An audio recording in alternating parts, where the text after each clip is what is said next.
মাথার চুল থেকে পায়ের নখ পর্যন্ত, ঘরে কিংবা বাইরে, রাস্তায় কিংবা প্রকাশ্যে, জীবনের সমস্ত জায়গা, প্রতিটা নিঃশ্বাসে নিঃশ্বাসে আল্লাহর নবী সাল্লাল্লাহু আলাইহি ওয়াসাল্লামের যা তরিকা, আল্লাহর কসম এটাই সবচেয়ে সুন্দর, এটাই বাস্তবতা, এটা যৌক্তিক কথা।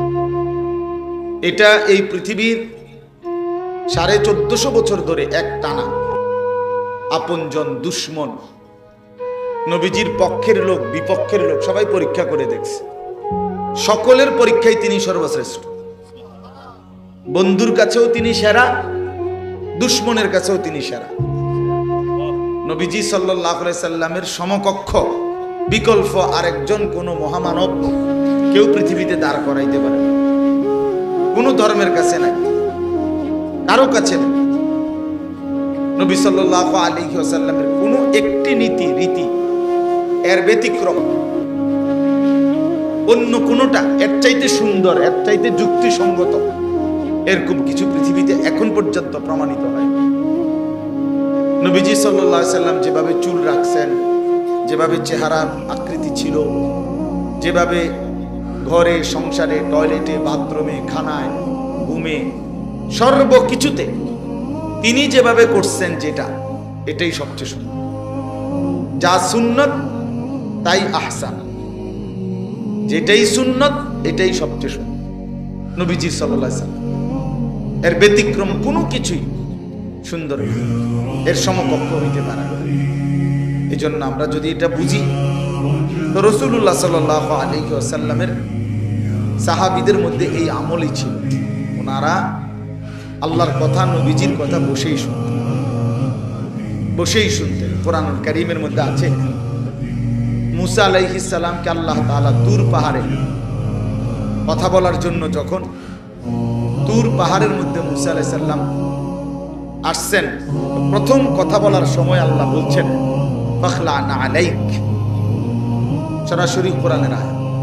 আল্লাহ তাআলা বলছেন, হে মুসা তোমার পায়ের জুতা খোলো।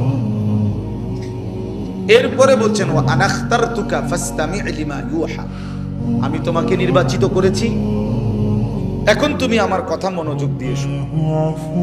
তাহলে বোঝা গেল আগে জুতা খোলো, এরপরে বলছে এখন আমি আল্লাহর কথা মনোযোগ দিয়ে শোনো, সরাসরি কোরআন। হযরত জিবরাইল আলাইহিস সালাম নবীজি সাল্লাল্লাহু আলাইহি সাল্লামের কাছে মানুষের আকৃতিতে আসছেন, আয়েশা নবীজির সামনে বসছেন আদবের সাথে। এরপরে বিভিন্ন দ্বীনি বিষয় জিজ্ঞেস করছে, মাল ঈমান, ঈমান কি, মাল ইসলাম, ইসলাম কি, মাল ইহসান, ইহসান কি।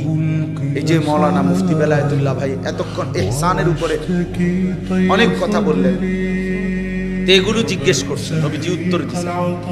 তো উনি চলে যাওয়ার পরে নবীজি বললেন, এই যে যিনি আসলোই মাত্র উনি মূলত জিবরাইল।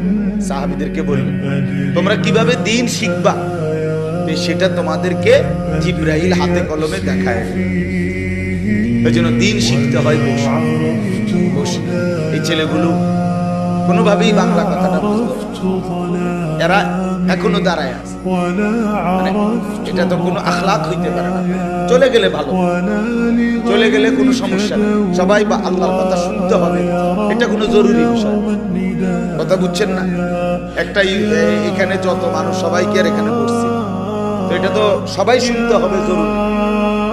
2-4 জন না শুনলে তেমন কিছু যায় আসে, কিন্তু উচিত তো আদবের সাথে শুনে, আদবের সাথে শুনে, বাস্তবতা এটা। আমরা যদি আখলাক দেখাই আল্লাহ বরকত দিবে, আখলাক দেখাই, এটা জরুরি বিষয়, এটা গল্প না, কাহিনী না। এই জন্য আমরা মেহেরবানি করে, ওই ছেলে, এই বাচ্চা, এটা কি, যাও থেকে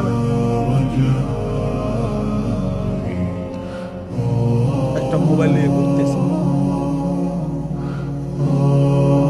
জি, এই কারণে আমি এটা সবসময় চেষ্টা করি।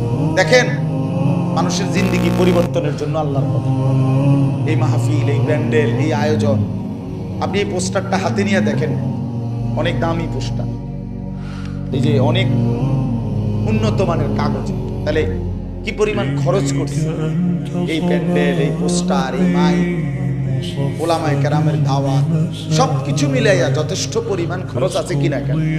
তাহলে এর মাকসাদ হলো আমরা একটা মাহফিল করি, এই না? আরো 10 জনও করে, আমরাও দেখাই দিলাম বেড়া হইলে আমরা একটা করছি। না, মাকসাদ এটা না। মাকসাদ জিন্দেগির পরিবর্তন। যদি আমার দিলের মধ্যে কোনো পরিবর্তনই না আসে, আমার জিন্দেগির মধ্যে যদি কোনো নড়াচড়াই না হয়, কি লাভ হইল? কোরআনুল কারীম আল্লাহ তাআলা দিয়েছেনই পরিবর্তন, হুদাল্লিন নাস, গোটা পৃথিবীর মানুষের হেদায়েতের জন্য। মানে মানুষের জীবনের এটা একটা দিক নির্দেশনা। আন্না হাদা সিরাতী মুস্তাকিমান, আল্লাহ বলেন আন্না হাদা, নিশ্চয়ই এই কোরআনই হচ্ছে আমার সিরাতে মুস্তাকিম, ফাত্তাবিউহু, তোমরা সকলেই এই কোরআনকেই অনুসরণ করো। ওয়ালা তাত্তাবিউস সুবুল, আল্লাহ বলেন শোনো বান্দা, কোরআনকে বাদ দিয়ে অন্য কোন রাস্তায় যেও না। ফাতাফাররাকা বিকুম আন সাবিলি, তাহলে তোমরা আমি আল্লাহর রাস্তা, জান্নাতের রাস্তা, কল্যাণের রাস্তা থেকে বিচ্ছিন্ন হয়ে যাবে। যালিকুম ওয়াসাকুম বিহি, আল্লাহ বলেন আমি কিন্তু এটা ওসিয়ত করি। আল্লাহ বলতেছেন যে বান্দা আমি কিন্তু এটা তোমাকে ওসিয়ত করি। ওসিয়ত কি বুঝেন? মানুষ মৃত্যুর পূর্বে শেষ অবস্থায় যে কথাগুলো বলে এগুলোরে কি কয়? মানে সাধারণ কথার চাইতে ওই সময়ের কথার গুরুত্ব বেশি হয় কিনা? যে আল্লাহ বলছেন আমি এগুলো ওসিয়ত করি। ওসিয়ত এই জন্য ভাই আল্লাহ তাআলা বলছে এই কোরআন তোমার সরল সঠিক রাস্তা, একটা হেদায়েতের কিতাব। জীবনের যদি একটা দিক নির্দেশনা কারো মিলে যায়, তার জিন্দেগিটা সুন্দর হয়। যেমন আমরা সহজে বুঝাই, এখনকার সময়ে কেউ যদি কোনো জায়গায় যাইতে হয় তো বলে যে মোবাইলের মধ্যে লোকেশন দেন, লোকেশন দিলে তাইলে এটা সামনে রাখলে এবার অটোমেটিক এটাই ডান বাম বলে দেয়, একদম নির্ধারিত জায়গায় গন্তব্যে পৌঁছে যায়। তাইলে একটা লোকেশন যদি পেয়ে যায় কেউ, তাহলে গন্তব্যে পৌঁছতে সহজ হয়। একজন রাহাবার যদি